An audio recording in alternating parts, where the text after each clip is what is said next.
Good morning, everybody. This is Becky here at Aunt Beck's Creations, and we are going to learn Colored Pinstripe A this week, and we'll do Colored Pinstripe B next week. So, because they have two ways of doing it here in this book.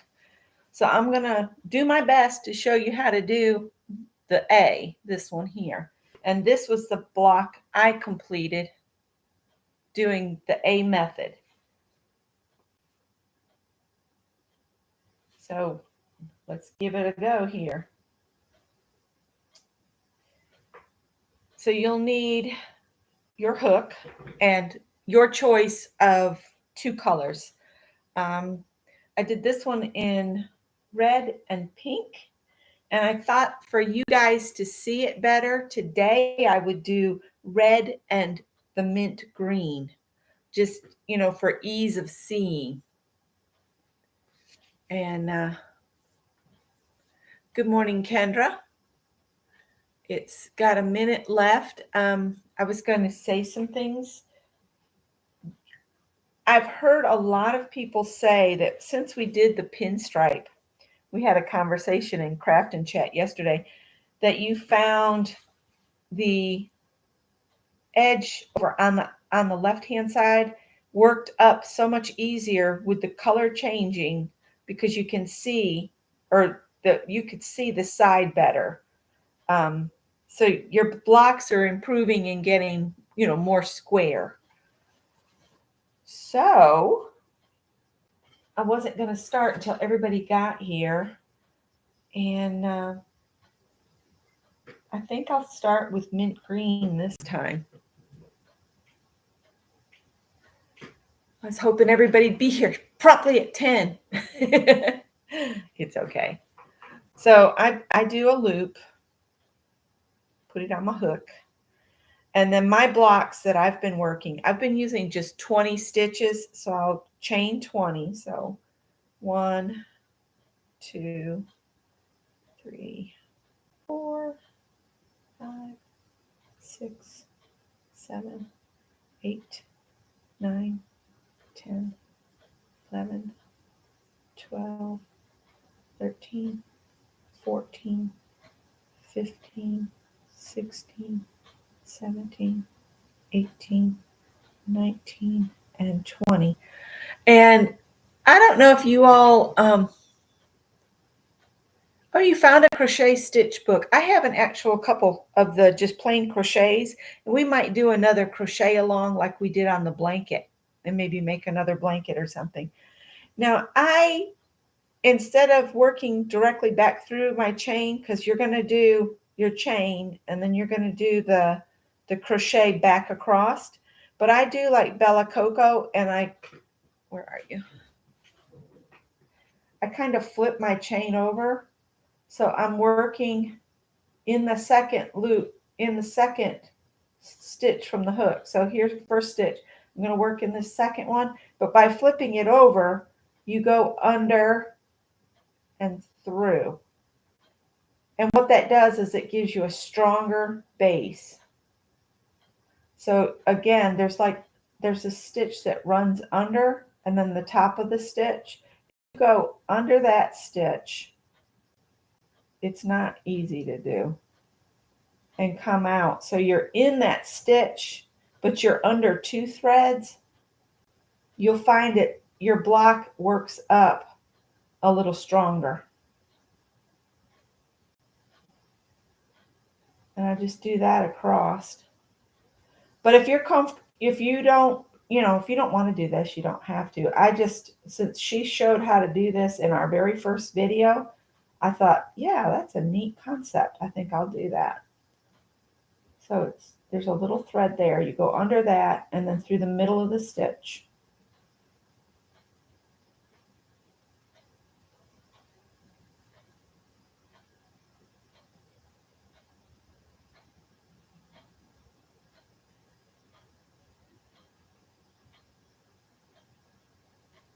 You got to get it to move out of your way.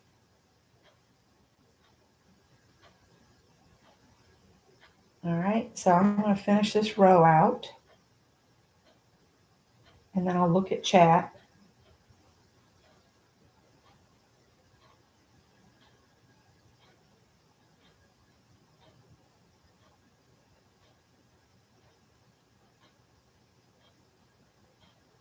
have to concentrate. Sorry, I got quiet. And I'll look at the chat here in just a sec.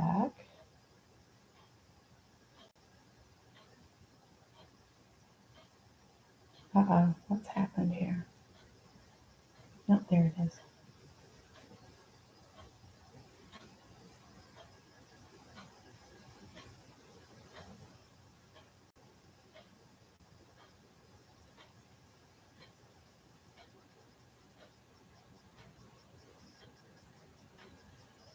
I want to make sure I'm not missing any of them because I've done that before.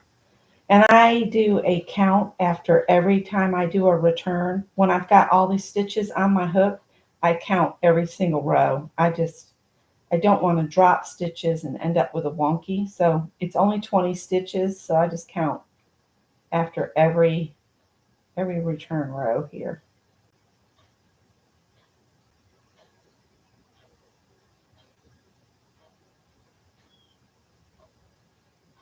That way I make sure I haven't missed anything.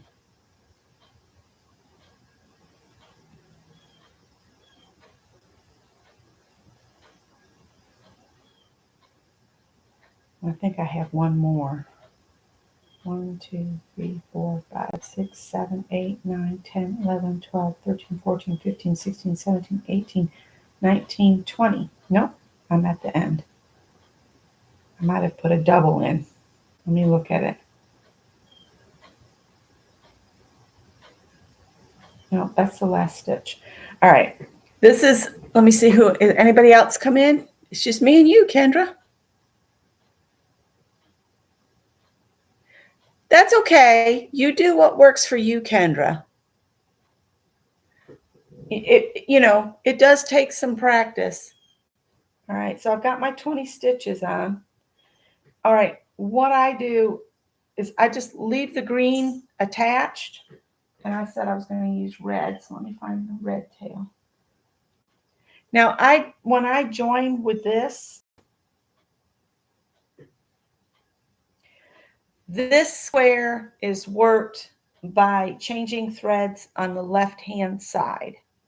So every time you get to the left-hand side of your block, that's when you're going to change colors. And I just leave the green hanging, and then I just take this, and I leave a good sized tail, and then I just start, pull through one first, maybe. Uh-oh, hang on. I'm just holding the red. I'm just going to pull through the first one, and then you pull through two at a time and work your way back across.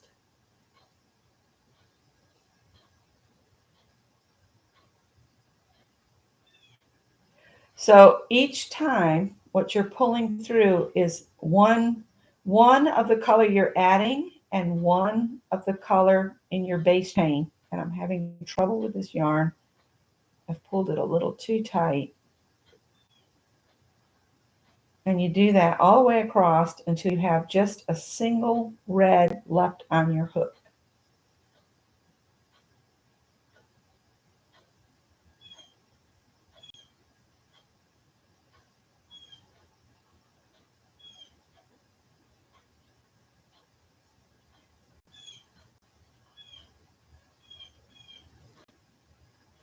I know this is slow going. If you want to speed me up, if you get it, you can make me go faster.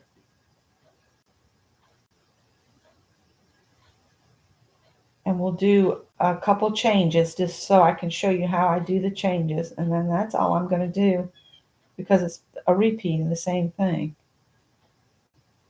All right. So once you've done your chain and you've done a simple, get your yarn back to the left side, then you're going to add your new color and work back. And then if you look, the stitches end are the green right here across. All right. So now the fun begins because now we're going to step back and we're going to do that pinstripe stitch.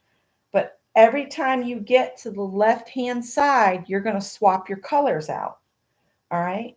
So This one where the thread is on where you pulled your last thread through, that counts as your very first Tunisian simple stitch. So in this first bar down here in the green, you're going to do a purl. So you draw your thread in front, put your hook through, and I hold that part with my thumb, and then I just wrap it around like that and pull through. And then the next stitch, you're going in this bar of green, is a simple. So you go in through the front and pull down.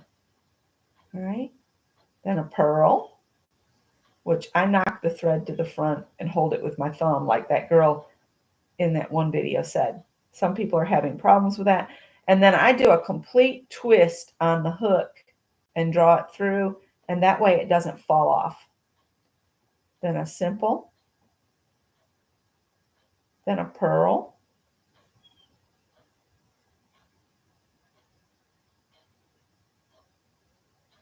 simple, and then I do a purl,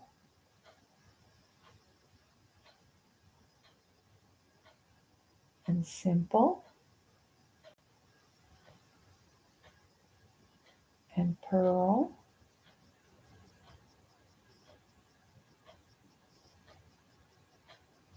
simple,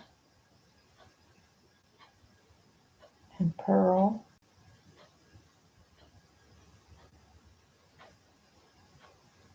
and simple, and purl,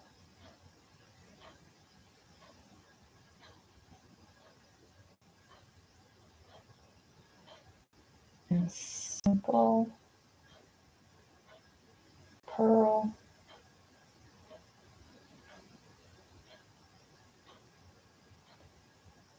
simple,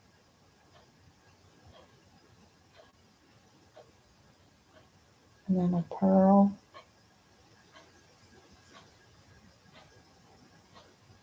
and then a simple, and then you've got to remember to work in your side. So when you turn it to the side, you're going to go, see if we can figure it out here. You got to go in the side of the stitches. So I'm going to go under a green and a red here and pull this through.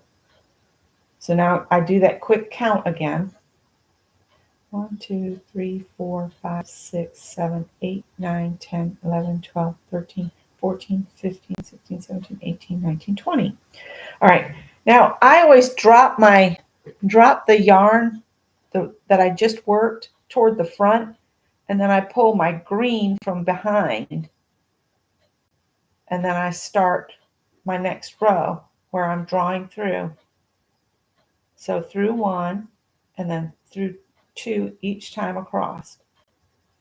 This thing is dividing on itself. So now we're doing through the green on the hook and through the red that we just worked.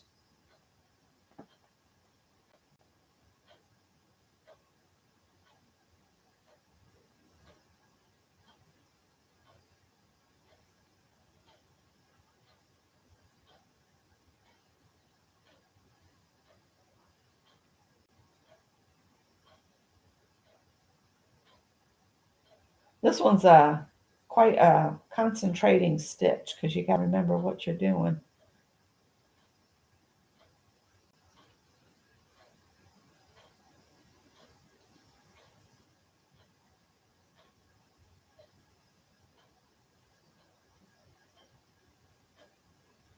Remember, you always want to end with just a single one on your hook.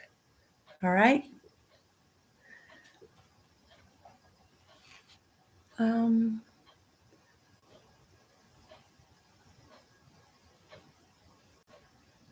Oh, bless Teddy, though. He's a sweetheart to take care of all your needs. That's wonderful.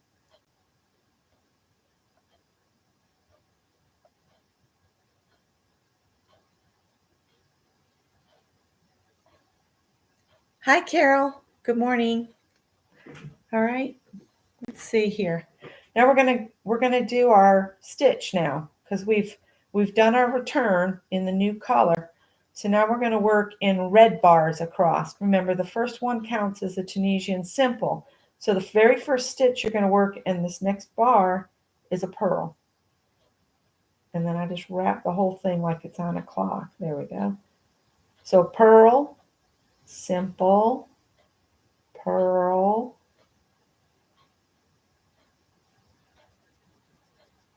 and simple. And sometimes I'll wiggle my yarn to get it to tighten back up.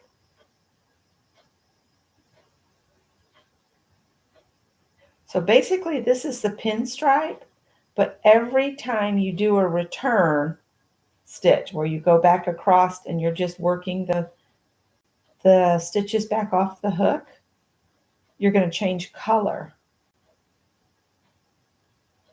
And I don't mind having two blocks like this because I've come up with a new idea for my blocks. I think I'm going to try to make myself a sweater, like a 1970s granny styles sweater, but it will be with Tunisian crochet instead of granny squares.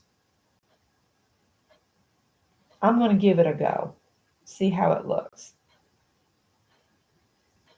Simple purl, all the way across.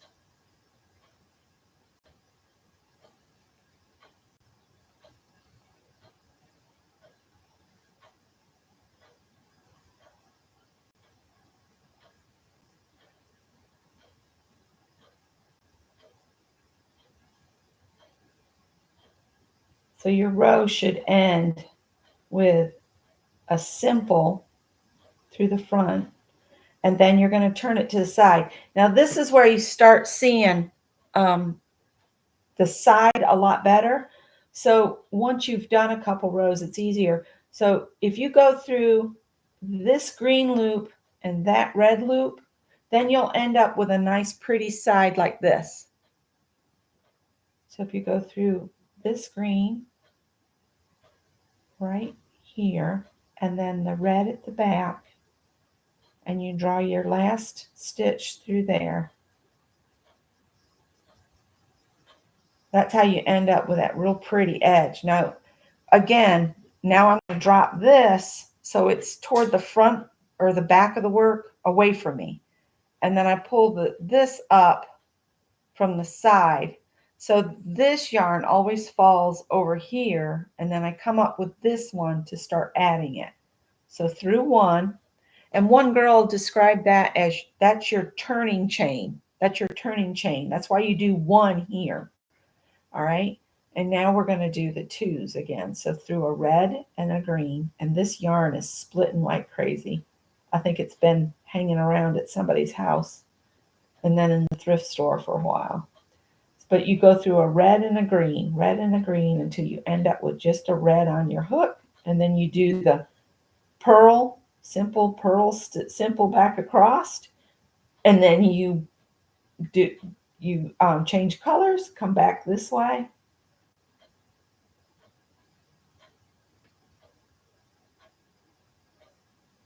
And if you mess up and you accidentally get off rhythm of the simple purl across, you can identify it because it won't look right. And this is so easy to tear back out and start again.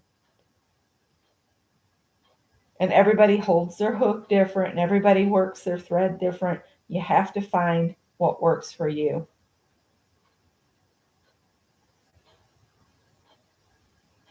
All right, one more. All right. I'm getting a little loose.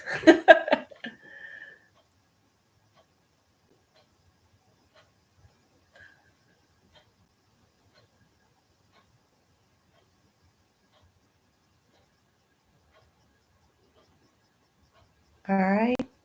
So slow me down, speed me up, do whatever you need. I'll do one more row in the pattern back across, and that'll be the tutorial. So remember, the one that's on your hook is counted as a simple Tunisian simple stitch. So we'll do a purl in this first green bar. You're working in the bars below. And because you've changed color, it is so easy to see where you need to go.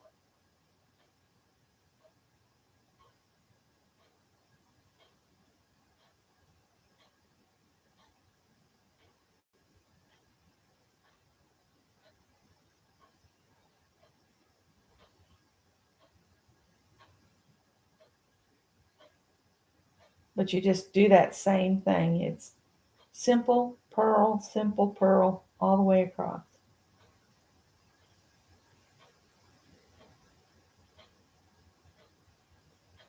And I found this so easy with the changing of color because you can see exactly where you need to go. And it's just so much easier to see across. So I will finish this block. So I'll have 2 in this stitch. And then next week we'll do the 6B stitch. Oh, see, I almost messed up. No, that's right. And then this is a purl. And then a simple. And then a purl. Got it a little tight. Got to loosen up.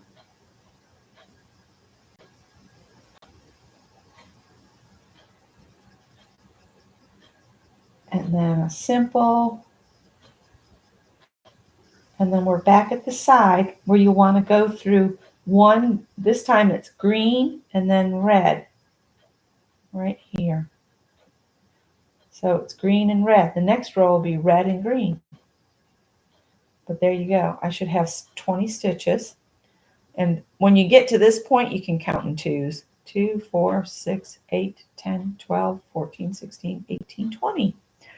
All right, so that is the Tunisian Colored Pinstripe A, because there are 2 different pinstripes. So next week we'll do Colored Pinstripes Stitch B, and it'll look different than this, but this is what your block will look like when it's finished.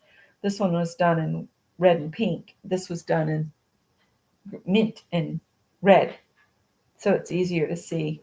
But you can see, you start seeing a little bit of striping. And I thought this was cool because it looks like a candy cane. All right.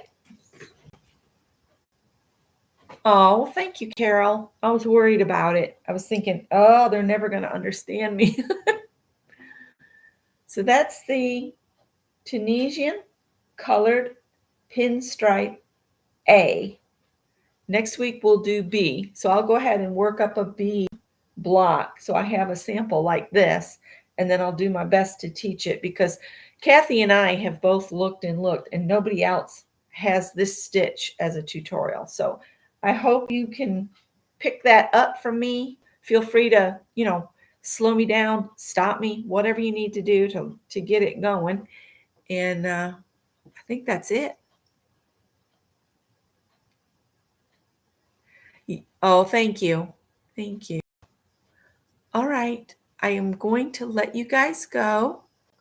And I hope everybody has a wonderful Friday. Thanks for being here. Bye, guys.